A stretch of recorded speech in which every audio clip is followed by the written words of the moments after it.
Jake, thank you for joining me in my kitchen this morning. I've got you a present. I buy all my guests a present. I didn't know what to buy you because do you drink? Because I buy a lot of people a lot of wine. I drink a little bit, yeah. Not a heavy drinker, but I'll drink occasionally. Right. Okay. Well, I didn't get you wine. Okay. Well, if I didn't drink it now, I wouldn't be able to fly with it anyways. Yeah, exactly. And I couldn't work out whether you were vegan or vegetarian. Yeah, just vegetarian. You're just vegetarian. Yeah. I was worried about buying you chocolate in case it wasn't right. So I got you a book, and this is my favourite book. This is by a guy called Heyman Sunim, and this is the kind of closest I get to a holy book for me. And he's a Buddhist from South Korea, and it's a very famous. He's selling. I think he sold about 10 million of these worldwide. But I think it's a really lovely awesome. book. I like reading, and it's a good book for the flight back. Yeah, this is perfect because I actually need a book right now. Yeah, there you go. And it's about slowing down in life. And I imagine your life's quite hectic. Oh, yeah. I'm not very good at slowing down. I probably need to read that. I'm always go, go, go. Training. Just training everything. I'm always just busy. Okay. How are you enjoying being over in London at the moment? It's nice. Yeah, I've been here for a few days. It's always a lot going on. You know, speaking of busy, London's a very busy city with lots going on. So you're doing some seminars today at Wave. Yep. Got a seminar, then one tomorrow. I'm flying out to Amsterdam, doing a couple out there, then back to the U.S. And what are you doing a seminar? Seminar. You're teaching people to. For the sometimes I do jiu-jitsu seminars or other ones, mixed martial arts. The ones I'm doing out here are mostly all for jiu-jitsu, which we go through the techniques and there's quite a big market for the Brazilian jiu-jitsu now. It's sport's growing so fast. Yeah, it's great. And it's such a good sport, for pro competitors like me, obviously, but then also just so many just like common people. It's a great way to stay in shape and keep your mind working, make friends. I think it's, something I highly recommend to everyone. It seems to be really addictive. Everyone I know is taking it up. Yeah. Just doesn't seem to be able to put it down. No, it's true. I think getting through the first 6 months is hard because you're getting like choked out every day over and over. so it can be rough in the beginning, but once you get through that, it's just so addictive. Once you start doing the choking and stuff, it becomes a lot more fun. Yeah. So when did you fly? When did you arrive here? Only a couple of days ago. Tuesday morning. I took a night flight Tuesday. All right. So you had a fight last night. Yeah. Had the jet lag gone? Had you had enough time to? It was mostly gone. I was still feeling a little bit off. It takes a little longer than that, but it's I was like mostly gone. So last night was pro jiu-jitsu. Yeah, professional jiu-jitsu match. You went up a weight. Yeah, I went up a weight class to a world champion. Unfortunately, lost the decision, but the guy again went against is one of the best of the sport, and I was up 2 weight classes. So 2 weight? How hard is that? Well, kind of 2 weight classes because he was up above his normal weight class too. I usually compete at 170, and I was competing at like 200 pounds. So it's a big jump, but it depends on who you're going against. Most guys I can go up a weight or two and not be that big of a deal, but when it's a world class guy like this, you start feeling the weight a little bit. Does weight make a lot of difference when you're grappling on the floor? Excuse me, by the way. Some of my questions might be a bit basic, but I'm not. Yeah. See, so normally, like if you're way better than the guy, weight makes very little difference. So Right. So it's not like if the guy's say the guy's a blue belt or something, purple belt. A few years experience, it doesn't really make much of a difference. But when you have 2 of the very elite guys, or I guess if you're both beginners or both intermediate, then weight does make a big difference. Right.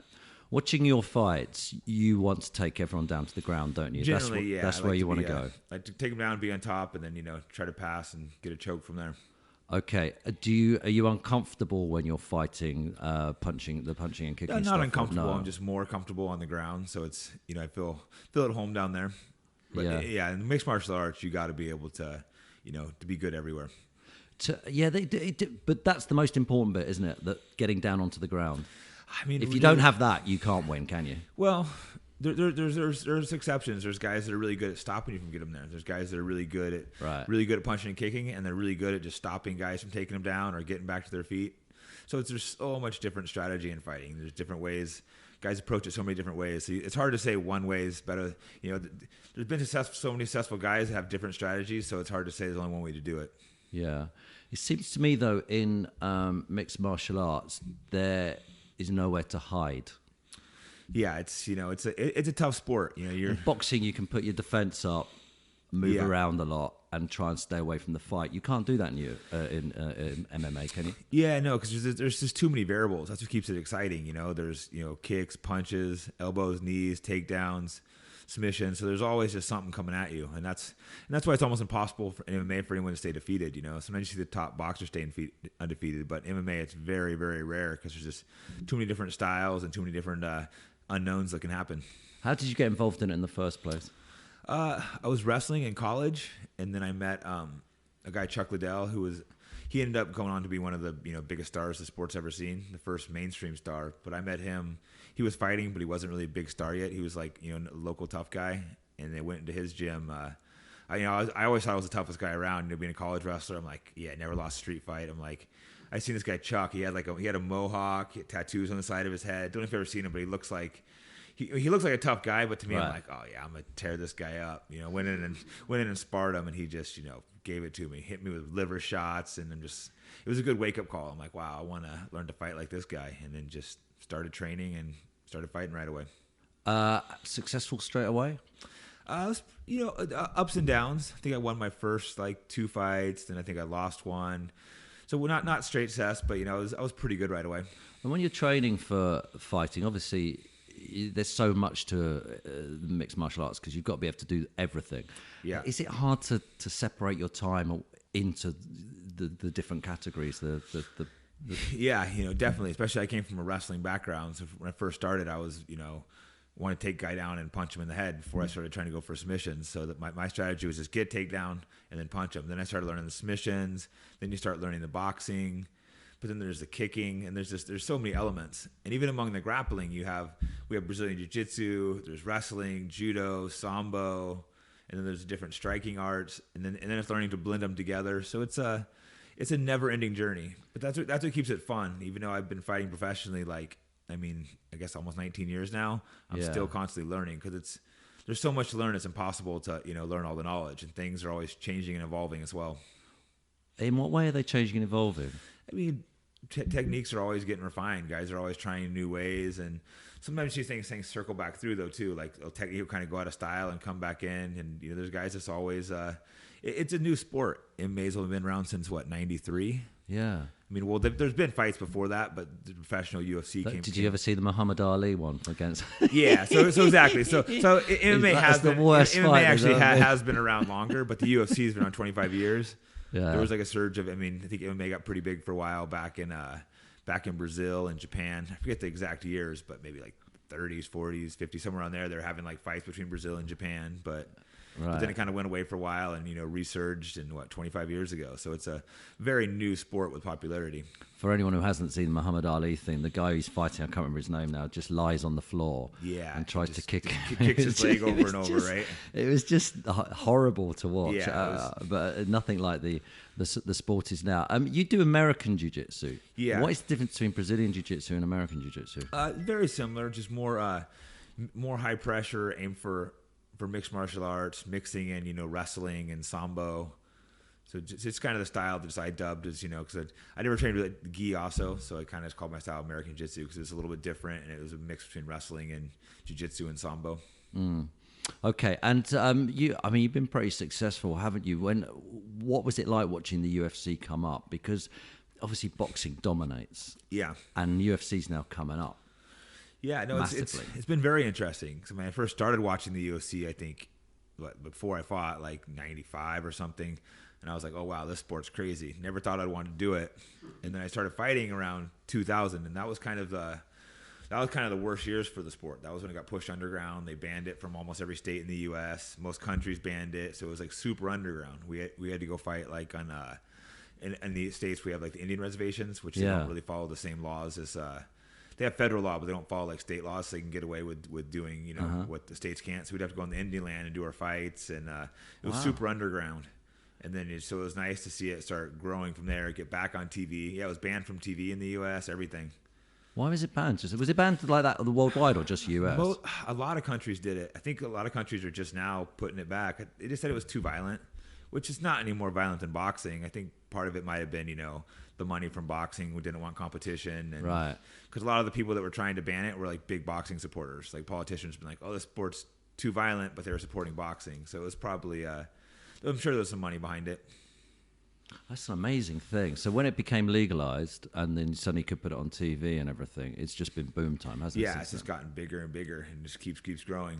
And, for a while there wasn't much money in it, and the money's gone up quite a bit. Still not quite where boxing is, but at least there are guys making millions of fights now. Most guys still aren't making that kind of money, but at least there is some money there now. Weren't you involved in one of the landmark ones with George St-Pierre? Yeah. What was that? That was in Canada, wasn't it? Yeah, it was crazy. I think it was around 60,000 live fans. It was just massive. It was the biggest one. I think it was biggest or second largest live attendance, and that was just massive going in there with that. I was fighting a Canadian in Canada, so I was the bad guy. But Canadian fans were great, though. They weren't that bad. So it was a hostile environment, but it wasn't like they were like seriously angry at you. So that was interesting going in there and had a war with GSP. He's one of the greatest, if not the greatest of all time. Lost a really close decision, but it was being involved in one of the biggest fights of all time was a pretty great experience regardless. How does it feel when you're about to walk in the ring with him? It's an adrenaline rush, because you're trying to get yourself pumped up, going in there knowing you're going to be locked in the cage with one of the best fighters in the world. To fight him, you might hurt each other, and there's that, but there's also, you don't want to be embarrassed knowing there's millions of people watching, and it's quite a rush. But nothing can really match that either, It can be nerve-wracking, but it's also exciting. Do you still buzz going into a fight? Oh yeah, when the grappling match, because I do professional grappling and fighting. The grappling's not quite as intense. Because after going to fight, I used to get nervous for grappling matches, but after going and doing professional fightings, you go there and it's like it's not quite as intense. But when you fight, you're always going to get nervous. When you enter the ring, I've never been in a fight. Yeah, I'm still undefeated. Never been. At least you're undefeated. No, I was in like street fights when I was a kid, but I've never actually entered into a ring. Of any description, so I have no idea what it feels like. Does everything slow down?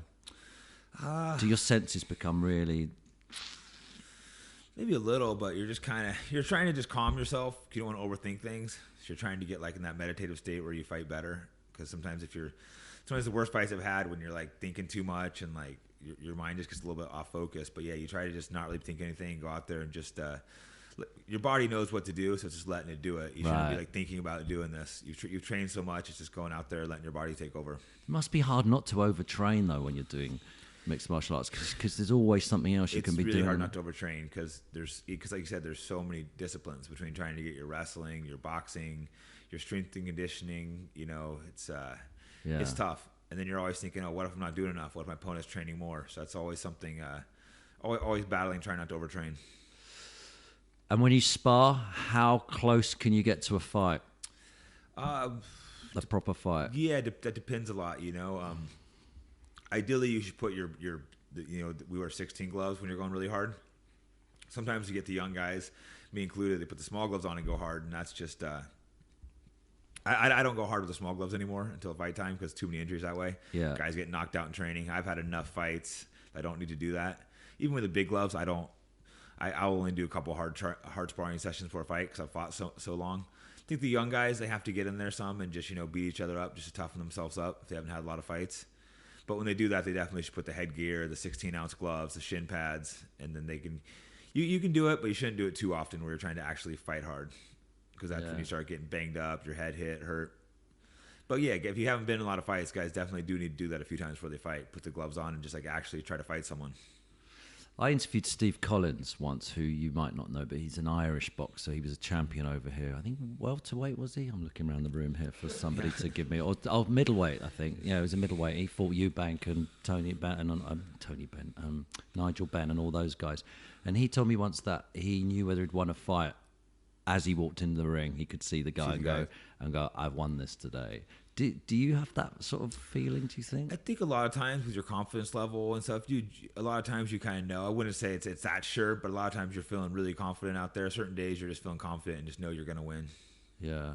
Is there a lot of work done before the fight mentally, as in just talking, talking down your opponent and things? I mean, I think it depends on the opponent, but for me, that stuff doesn't really get in my head. I think most fighters, if you're at the top level, a little, smack talking is not going to psych you out. That might work some of the lower level guys, but when you're at that elite fighting for world titles, I don't think it's going to, for the most part, psych guys out.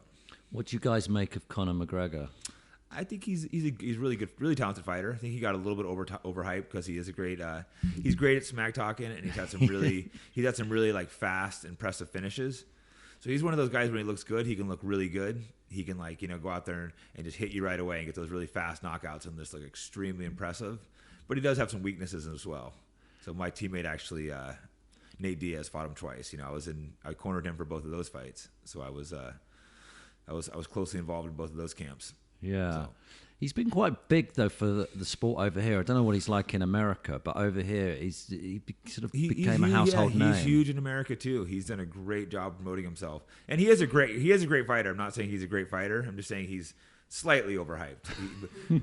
But he is a great fighter as well. And he's done a phenomenal job of marketing himself. People love the smack talking. Yeah, people like that are good for a sport if you're trying to put it on the map, aren't they? Exactly. There was him and Ronda Rousey at the same time were both becoming huge, weren't they? Yeah, exactly. Ronda was. Yeah, she was huge as well.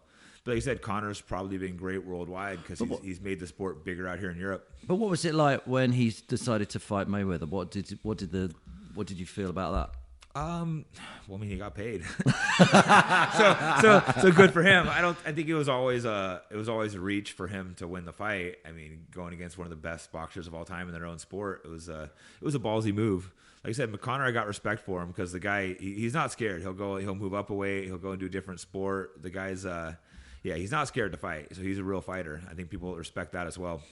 That sort of seems to be a problem with a lot of boxing at the moment, doesn't it? That some of them they're not actually fighting the best fighters, whereas it seems with you guys, they're going to match the best fighters up constantly. 100%. That is a big problem with boxing. Guys are so worried about which I think part of the reason it's the way boxing is. If you have like losses on your record, they look down upon you. So a lot of these guys, especially in the beginning, they'll try to they'll fight like 20 nobodies just to rack up a record. And MMA has never been about that. It's all about who you fought. So right away, they just start throwing tough fighters at you, but it keeps it exciting, So if you have a couple losses on your record, they don't be like, oh, he's got a couple losses. They look at who you fought. So all the guys go out there and fight the best guys, and it just keeps I think it keeps it a lot more exciting. And unfortunately, boxing's not quite doing that. Is it catching up with boxing? Do you think in popularity? I think it's close. Definitely with in the US. Youth. I think in the US it definitely is. Yeah. I used to work at BT Sport, and they had the UFC there. And when they put videos out of you guys talking and stuff, the hits they got it was off the scale. People love listening to it all and watching the footage and stuff. Yeah, I think with the young crowd, I think MMA and UFC probably is bigger now. Yeah. How does Joe Rogan fit into the whole picture? Because we're big fans of Joe Rogan over here, and he's obviously one of the king of the podcasting, probably. But he loves his MMA, and he's a color commentator, isn't he? On the he's been great UFC. For MMA. He's been a big fan for a lot of years, and became a commentator. I think he got the commentator job just because he was a fan, and he was like. I know he was on Fear Factor. I don't know exactly how he got the job, but I know he was famous and a big fan of the sport, and somehow he weaseled his way in commentating, and I think it's been great for the sport. I like Joe a lot. I think he does a good job commentating because he's super enthusiastic and can explain it well to the fans. Yeah. So, and have you done his podcast? I actually haven't. That's something, I've talked to him about that before. Something I need to do. And his podcast is massive. It's just huge, isn't it? Yeah, it's a huge. And and because he talks so often about mixed martial arts, you sort of. I'm not listening for that. Yeah, but he always goes off. Yeah, I get to learn quite a bit. No, I think he's been great for our sport of both mixed martial arts and jiu-jitsu because he is so into both of them. He goes off about it and helps educate people about it. So it's funny. I've noticed a ton of comedians I'll run into and they'll know about fighting, and I'm like, why do so many comedians know me? Yeah. But it's probably because Joe Rogan. I'm thinking, I bet it's Joe Rogan because all the time I see comedians and they always oh, they know who I am. Like almost every time I run into a comedian, I'm like, it's got to be the crossover between Joe Rogan.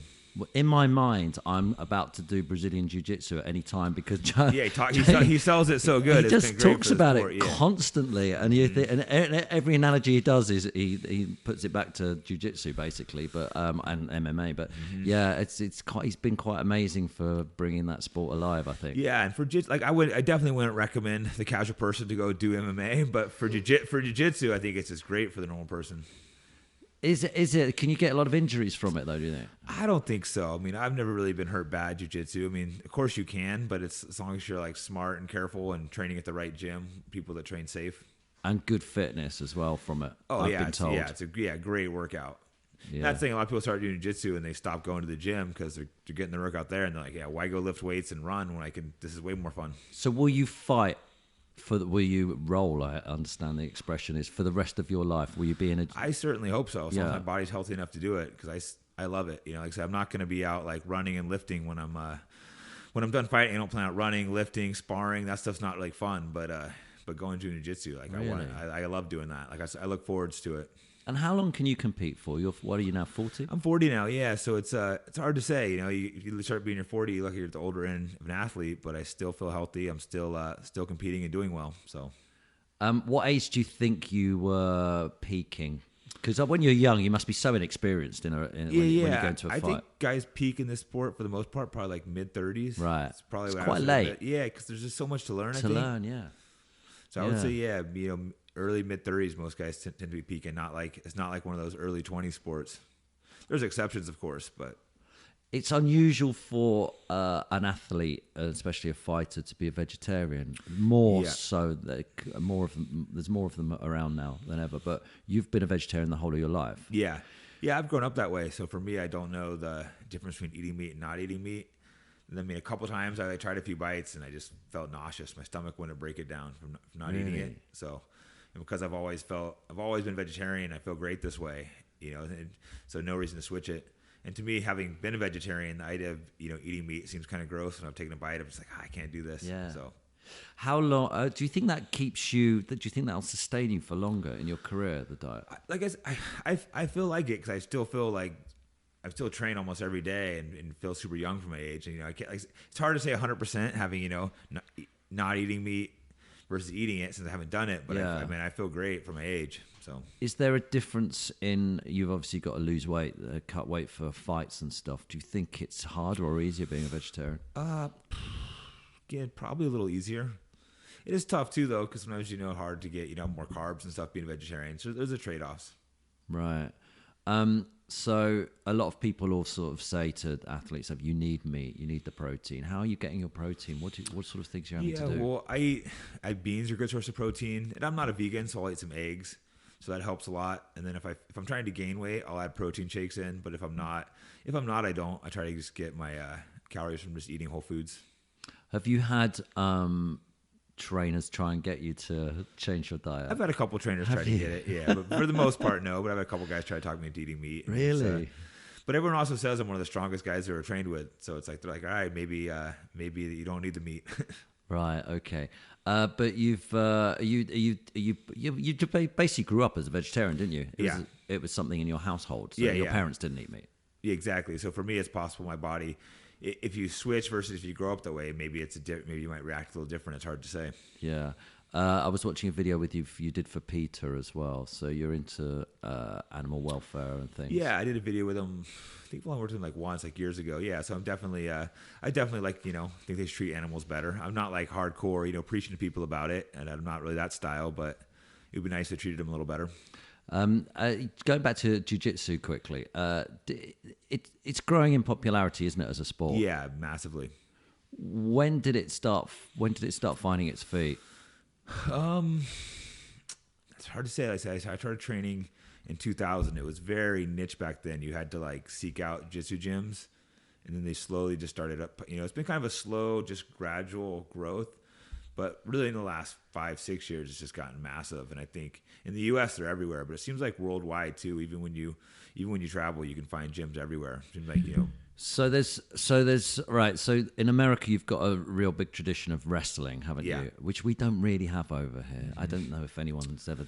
I don't think any people do it. So that you've got that already. That sort of blueprint of wanting, and so though I imagine that's attracting a lot of people towards jiu-jitsu, is it? Yeah, it definitely makes an easy transition. But I think the majority of the people that train jiu-jitsu didn't start wrestling. They just kind of get caught up into it later. But wrestling definitely helps because if you've wrestling, it's a different grappling art, but it's a grappling art. So they're related, It's like going from boxing to kickboxing. There's a lot of similarities. Mm. And what's the difference between the gi and the, you called it American? Yeah, the gi is there's just more. That's the one where you're wearing the suit. I do a little gi, but I'm mostly all no gi because I focus on MMA. And the gi, it just slows it down a little bit. So there's handles, adds some new techniques you can't do without it. They're fairly similar. I think that the no gi is a little more faster and athletic. So sometimes older people and or not as athletic people prefer the gi because it slows things down a little bit. Do you have to go for? Well, obviously you're going for different grips, but you're trying to attack different parts of the body.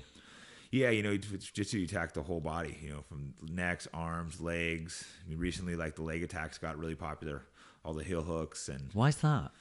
I think traditional Brazilian jiu-jitsu, they didn't really do leg attacks like back, in the 90s and stuff. It was considered kind of cheap, but then the new modern era and the Sambo guys were all really into it. I think the new recent jiu-jitsu guys realized, hey, they're effective, and started attacking them. And, things go through trends. In the last few years, as people really started attacking the legs. A lot of it's actually the guy I trained under in New York currently. He put a system together for attacking legs, and his students were so successful tapping everyone out with leg locks. I think kind of everyone started watching that and started trying to copy it and attack legs. Right. Things go through trends in the sports, though. Like every few years, it'll be kind of the new trend, and that he was so successful with leg lock attacks, and the students, everyone started copying him. Do you have different coaches for every different type of? Yeah, you have a jiu-jitsu coach. Well, for wrestling, sometimes we'll have a coach, and then you just get a boxing coach, sometimes kickboxing coach. You usually want a few different coaches. Okay, and are they all vying for your time? Pretty much, yeah. Sorry, and do you do fitness on top of that, or is all your fitness fighting? Yeah, running and lifting too, so it can be pretty exhausting. That's why you got to be careful with too many trainers too, because if they're not all in sync with each other, you get yourself overtrained pretty easy. You got to watch going in. If your coaches aren't working together, like every coach might want to get you exhausted. And if you have like 3-4 workouts a day and every coach is trying to push you the hardest workout, that can be detrimental. So you got to always make sure you have coaches that understand that, hey, every workout doesn't need, I have like 2 more workouts a day, so don't go and try to break me. So the sport must be getting more professional every year because the money's getting bigger. Yeah, guys, you must have guys who are overseeing all this for you now. Yeah, for me, I kind of do it myself and work with it. But yeah, some camps have guys trying to oversee it, because you really got to watch out. Sometimes the strength and conditioning coaches, they want to go there and just break you down, but they got to realize like that's supplemental. You have your sparring, your wrestling. So if they go and if the strength and conditioning coach just goes and destroys your body, that's not the only workout we're doing. And how often are you fighting? When you're at your peak in the UFC and stuff, how often are you? Generally, like 3 times a year. 4 is like tops. I mean, there's rare cases where guys will fight like 5-6 times in a year, but generally like 3 is pretty standard. You can't do that. You can't go for more. I mean, you can, but it's tough because usually like 2-month training camp, and then you fight. You need a little. There's a downtime. You're still training, but not as intense. So if you're just constantly fighting, that's when guys start getting hurt a lot. And just going back to the diet again a bit. Do you have to cut the weight to fight? Yeah. So when you're fighting, you're dieting too. That can wear you out mentally. Isn't that dangerous? The cutting the water or the. Well, I don't know how you guys do it. Yeah, it can be pretty dangerous. There's actually been a few deaths from cutting weight, because what happens is guys will try to diet down to weight. But let's say I'm fighting, or if someone's fighting 170 and you diet down, so ideally I should be within like 185 and cut 15 pounds water. But let's say if I didn't properly diet and I'm at 195 and still got to make 170. So you can get guys, I mean, I've never had to cut that much water, but sometimes you get guys having to cut like 25 or more pounds of water. And it's just severe dehydration. So there's actually been a few deaths from cutting weight. A new show in Asia, ONE FC, they're doing a new policy where they check your hydration and give you several weigh-ins, so you can't cut weight. Okay. Because they had someone die at their show cutting weight, so they implemented this new policy. So they're trying to stop weight cutting.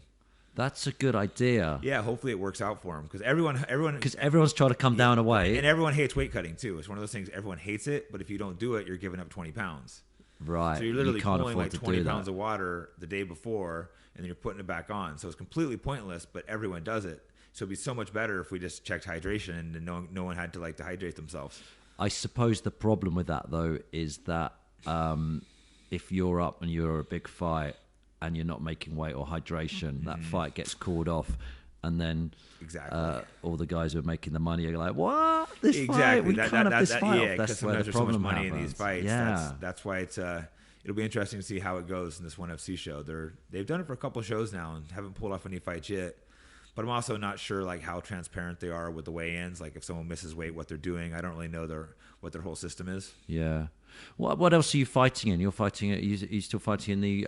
Is it the World Series of Fighting or Professional Fighters League? Professional Fighter League. My contract just expired though, so right now I'm a free agent. Might talk to a few shows and figure out what to do next. Oh, so you're touting yourself around at the moment. How does that work? Well, I haven't really started yet. Honestly, his contract they just expired, so I might talk to a few shows, see what the options are, and figure out what to do next.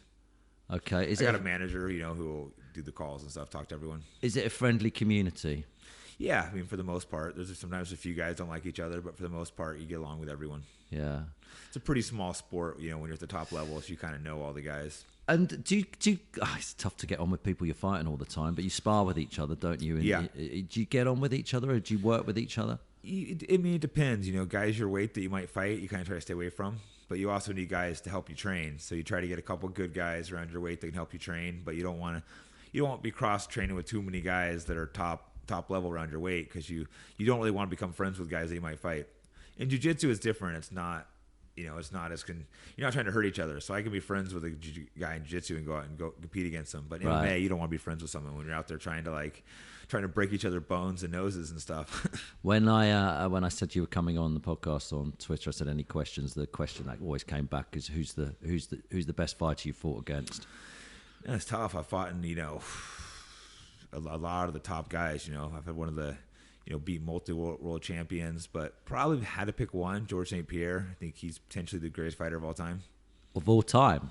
He's in there with the debate for sure. He's one of the top 2 or 3 of all time. So what makes him so good? He's just good everywhere. He's got good stand up, phenomenal wrestling, good timing. His movements in and out so well. There was this great video of you that I saw on YouTube where you decided to some Trump supporter had got beaten up or something. Yeah. And you'd seen this and you thought, hey, this is not good. And you're going up against all these guys in masks. Tell us what happened. Yeah, I was over in, I lived in San Francisco. It's right by Berkeley, which is extremely, extremely liberal over there. And there was, I was getting dinner over there with my girlfriend. There was some guy was speaking over there, Milo, some kind of right-wing provocateur. What's his name? What? Yeah. I think he's actually an English guy, which I didn't even know who he was at the time. Yeah. So I was just over there, and there people were going to see him speak, and they just people in Berkeley, just thousands of these guys, or at least hundreds of them, came in with masks and gloves and just started beating up everyone that was there to see him. It was insane. And the police, I guess, got told to stand down because the mayor didn't want the Milo guy in town. Right. That's just how ridiculous they are. They're so extreme that way. They'll attack anyone with different views over there. And then so I just came in and started trying to help people. There were people who hit me with clubs. Had to fight a few of them off. They were attacking you? Oh yeah, I was attacked. I had to drop a few guys. So I fought the one guy and I got him in some store. They were going to knock the windows out at the store, but then they're like, no, it's an immigrant-owned store. I'm like, I don't know why it makes a difference who owns the store. These people are they're so caught up on what you are. It's so weird. Right. And so I had to fight these guys off, and then I ran in, grabbed the police, told everyone was getting jumped. The cops were like, yeah, we're not going in there. Oh, wow. What the hell? Yeah, and Berkeley, there's been that's happened quite a bit in Berkeley. They've just been.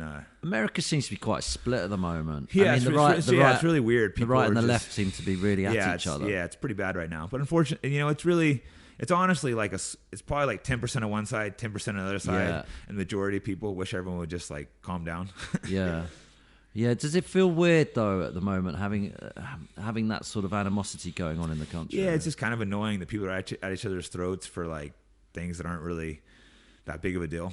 Because I think people are, because I'm good, I'm good friends with, I live in the most liberal cities, but then being a fighter around more conservative people, and the vast majority of both sides are great people. Yeah. And you get all the people on the left for some reason are calling all the Trump supporters racist, which is just, for the most part, not true at all. Yeah. But for some reason, they've got their minds worked up that they're these racist people when they're not.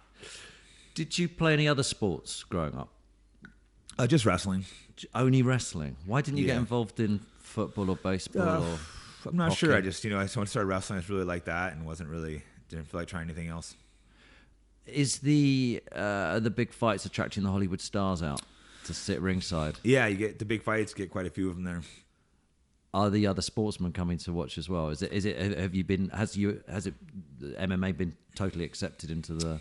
I think so at this point, yeah. I think definitely in the last 5-6 years. For a while, some people were kind of looking down upon it, but then it kind of became mainstream.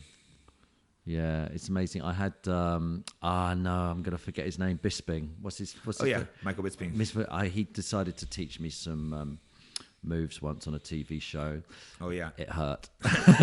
What did he do? Do you choke you or punch you? Or yeah, he started doing some jiu-jitsu on me, and I must admit, I was this is not fun. I tapped out very quickly. That's not who you want to start out with.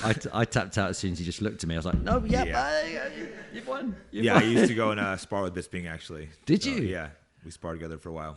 And how good was he? He was really good. I mean, he won a world title, so Yeah, he ended his career with a world title, so that was great. yeah. And when you spar with someone like him, what percent are you going at each other? We would go pretty hard, honestly. Me and him would spar because it was there. I came and sparred him a few times, like right before he had fights, so we were going pretty hard. He's a good guy, isn't he? He's funny. Yeah, I know. Yeah, he's a great guy. I know some people don't like him, but I've always got along with him great.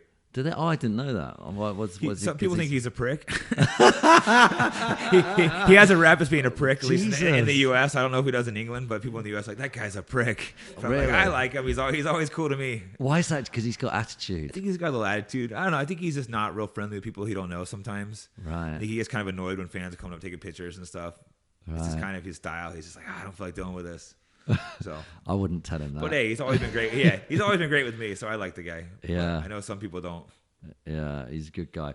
All right, listen. There's some questions I ask everyone, so I'm gonna start doing these right now with you.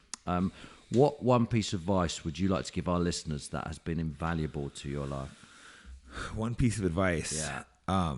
Like that I got, or just in general, or just in general. But you could. I think that's hard. I think just if whatever you want to do with your life, if you're passionate about something, you can make it happen. Like for me, fighting example in jiu-jitsu, everyone's like, oh, you're crazy, you can't make a career out of that. But if you're really passionate about something, you can find a way to make it work. But also you have to work extra hard, because I always get people coming up to me being like, oh yeah, I'm gonna be a professional fighter, and then they're like at the gym like 4 times a week, and you're like, yeah, you're just wasting your time. So if you're passionate about something, whatever it is, you can make it happen, but you really got to work even harder than most jobs. What are you gonna do once the career actually fighting's over? I think I'm gonna get into open some gyms and train some other fighters and stuff. I want to stay involved with the sport. I really enjoy it, so I want to stay around it. Would you recommend people doing it? Do you have to be? Do you have to be a certain type of person to, like the training? I know you're saying jiu-jitsu's great for everyone. Yeah. Yeah, I would never recommend anyone to do MMA. you would have to. You better really want to do it, and if you're going to do it, because if you're going to be a successful fighter, you're going to do it whether you're recommended to do it or not. So if you're adamant that you're going to fight, then yes, do it. But if you're having to like ask, should I do it? Then no, you shouldn't do it. You better really want to do the sport and be sure you want to do it if you're going to fight. Has there ever been a moment you're thinking, I don't want to go into a ring again? It's crossed my mind. You have a bad fight, you're like, man, do I want to do this? This is a tough ass sport. But yeah, I know it's like I love it, and certainly glad I did it. But it's a tough sport, and not something that I would ever try to encourage or push anyone into.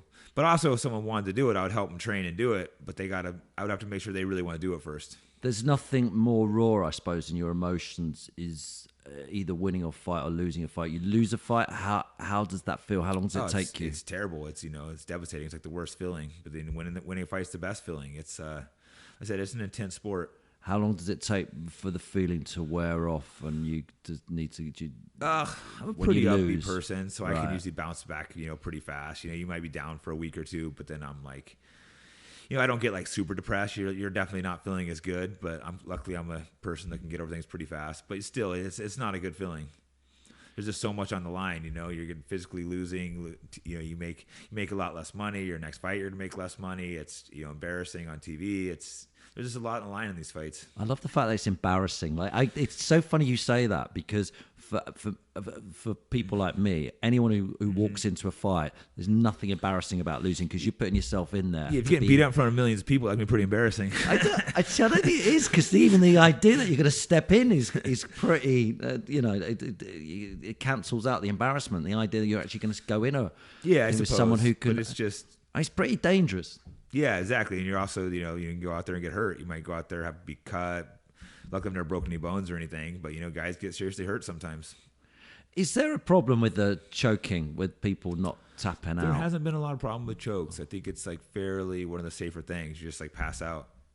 The thing I quite like about, I could be talking crap here, right? By the way, so please correct me. But with boxing, when you go down and you're knocked out, you can get back up again, and you can keep getting back up if you can make the count. Again, I might be talking crap, but with MMA, I watch the UFC, when they get knocked down, because you're allowed to jump on them, the ref calls it off really quickly. A lot faster generally, yeah. It feels like it might be safer. I would suspect that's definitely safer. Like I said, I mean, no one's like done studies on it, but I expect the boxers take way more head damage because you get knocked down, you have time to recover, get up. Also, the bigger gloves allow you to take more shots. Okay. So, I'm not saying our sport's safe, but I think it's definitely safer if you had to pick between the two. All right. What's the biggest mistake you've made? Next question. Have you made any big mistakes? Can't think of any like massive mistakes that I look at that I regret. There's definitely things, small mistakes, but nothing I can think of top of the head that would be a massive mistake. Okay. Any life hacks? These are sort of tips on life or anything. Have you got any of those sort of things? Not really. Just like I said, if you're trying to be successful at something, you better put extra energy into it. If you're trying to do an odd job, don't just be like, oh, I'm going to do this job and then not do anything. Yeah. Just you better put that extra work in if you're trying to make it. Do you get time to do anything else? Yeah, I do. Do you have hobbies and things? Yeah, a little bit. I love like snowboarding, mountain biking. I took a while off, for a bunch of like 10 years. I stopped doing it. I was too scared to get hurt fighting. But now that I'm older again and have had a successful career, I'm like, all right, I can start snowboarding again and rock climbing and doing all those fun sports. So you're sort of guy who likes adrenaline buzz then? Yeah, I love the adrenaline. Yeah, I used to snowboard a lot growing up. So I took a bunch of years off because I'm like, I can't get hurt for fighting. So it was a couple years ago. I'm like, I'm gonna start snowboarding again. Where'd you grow up then? Somewhere where there was mountains? Yeah, I grew up like it's kind of near Lake Tahoe, which is outside of San Francisco in California. So it's it's this nice small town, but near like mountains and great place for a kid. Kind of boring once you grow up, but awesome. You can go snowboarding, like I said, snowboarding, rock climbing, all that's right there. Have you ever been snowboarding in Europe? I have not. I would because love to. It's a completely different thing because everyone toots at you all the time. They're all moody. And really?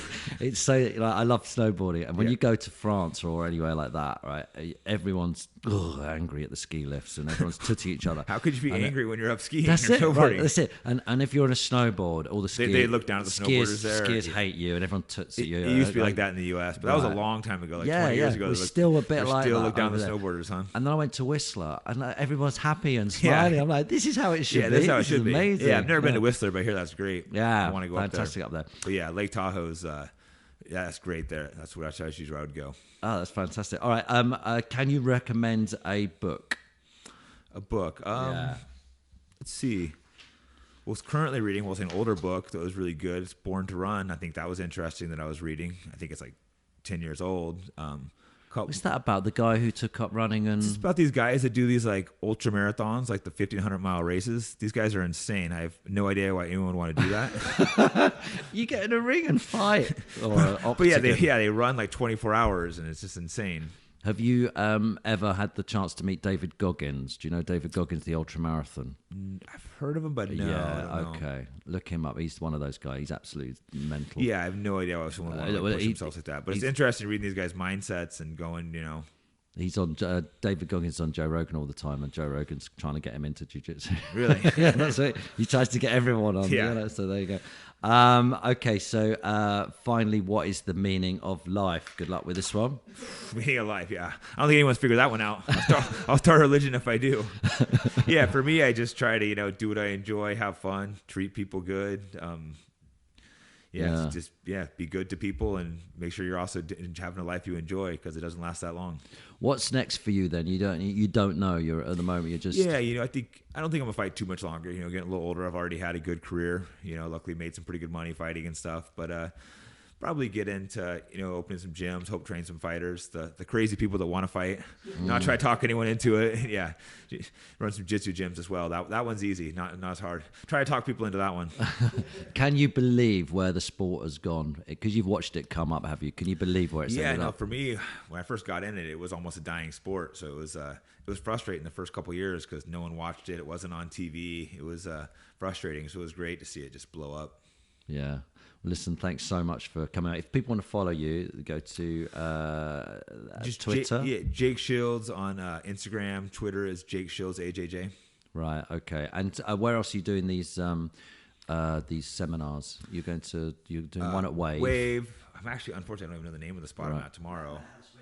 What is it? Madhouse Reading. Yeah, Madhouse Reading, and then in Amsterdam, I got one at 10th Planet Amsterdam, and then one at Fight IQ in Amsterdam. Okay. Are you back to Europe soon, or are you just? Yeah, probably. I mean, it's not that far from. I'm currently living in New York, and I've been in California my whole life, so it's just such a quick flight from New York. I want to take advantage of coming over here. Brilliant. Thank you so much for doing the podcast today. Yeah, Top man. Thanks a lot, Jack.